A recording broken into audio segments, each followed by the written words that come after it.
Totaco, sales candidate interview preparation. It's very important that we prepare our candidates properly before they go to an interview. All too many recruiters either don't do this, or if they do it, they don't do it effectively enough. There are a few stages to doing this interview prep. One involves a full understanding by the candidate of the job specification, and what you could be doing is making sure you've written it up properly and sent it to them. The other one is a good understanding of and preparation by the candidate by going through the website of the company. And the final one is that they close for the role and make sure the client knows that they're interested in that position. So just to elaborate on all of these points, I normally used to break it up into two segments. I would ring the candidate up about a week to 4 days before the interview, and I would make sure that they've read the job spec, and I would make sure by that time that they've gone through the website, and I would have made sure they've articulated to me that they have a good understanding of their products, of their routes to market, of any other information about the organization that they ought to know if they're serious about joining that company. I would then make sure that from the job spec, I would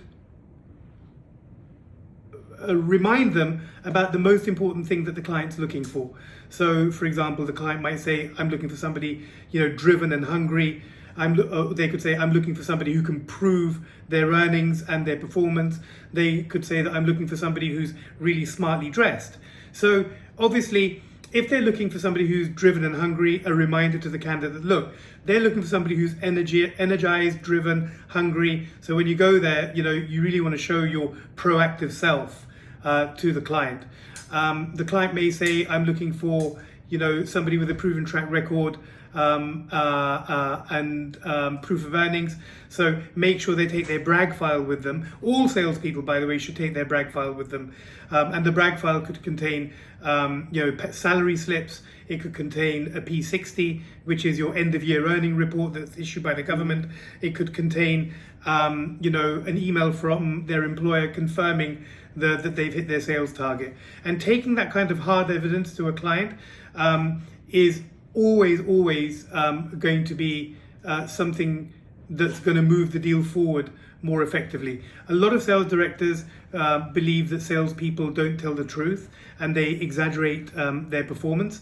So anything that can prove what they do is only going to hold them in good stead. And obviously, if a client wants somebody who's going to wear a suit, a tie, polished shoes, and not have had a curry the night before, then you need to articulate that to the candidate and make sure that they do the same. So that's in terms of the preparation, and just reminding the candidate again, that look, the most important thing that the client's looking for are these attributes.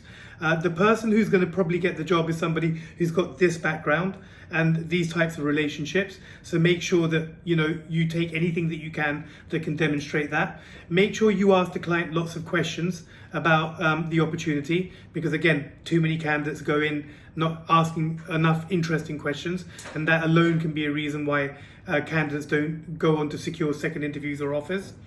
And then, having said all of that and them doing all of that, let's say the interview's gone really well, it's gone on for 45 minutes, an hour, or whatever. If the candidate has got a good feel and feels that this is a role for him, it's so important that they tell the client that, look, I'm really interested in this job. This is an amazing opportunity for myself. It's challenging. It's something that would make my career go in the right direction. At least half of the decision that a client makes when hiring somebody is based upon if the person actually wants to work for them. So if they were looking at two people in front of them at the time, and one was better than the other, but the better guy didn't really show much enthusiasm, and the guy who was maybe 80% of the better guy showed bags of enthusiasm and made it very, very clear that they want the job, often that person is the person who gets the job. Because the client also wants somebody, right, that's going to be cooperative, that's going to be proactive, that's going to be easy or straightforward, or not challenging to manage and lead. So make sure that you guide your candidate into understanding that if you like the job, make sure you inform the client. Now, the final part of preparation for interview, and so many recruiters just overlook this or aren't disciplined enough to do this, is to coach your candidate on how to close. Now, any person who goes for a sales job who doesn't close the client down for the job is not doing themselves justice. Now, I'll explain how it's done. So, Mr. Client, or actually not Mr. Client, so Mr. Employer, thank you very much for giving me your time today. I thoroughly enjoyed the interview. I really want to come and work for you. I love the product. I love the market that you sell to. And your organization seems to be going places and is growing, and I'd love to be part of that growth. What's preventing you from offering me the job now? Oh, we don't offer jobs on first interviews. We normally like to invite people back for second interview. Okay, well, fantastic. What reservations do you have on me that prevent you from inviting me back for a second interview? Because I'd like to deal with them now, as I would if I was going to see one of your customers and they potentially gave me a smokescreen or an objection to placing an order with us. I'd want to overcome any reservations there and then to get the order. In the same way, I am the product here and I understand myself better than anybody. So what reservations do you have in inviting me back for a second interview or offering me the job? Then let me go over them and, clarify them before I leave.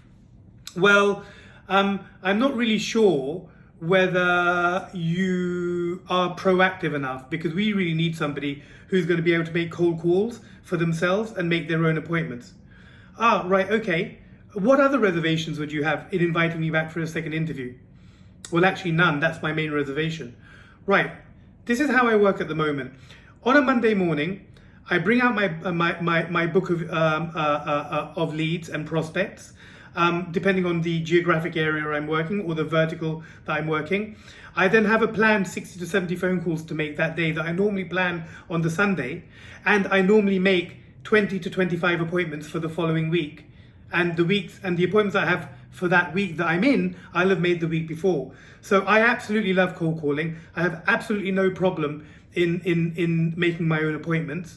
And since that's the way I work now, I'll continue to work that way for you. Does that clarify your reservation, Mr. Client? Well, yes, it does actually. Great. When can I come back for a second interview? Right? So there you go. That's one way of closing.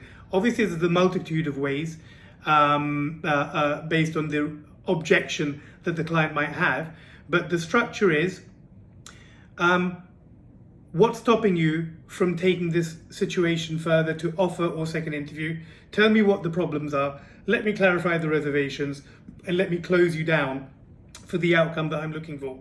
So there's your rundown of prepping the candidate and, them having a good understanding of the job and the company, and then making sure that the client knows that they are interested in the role, and then making sure that they close for an outcome.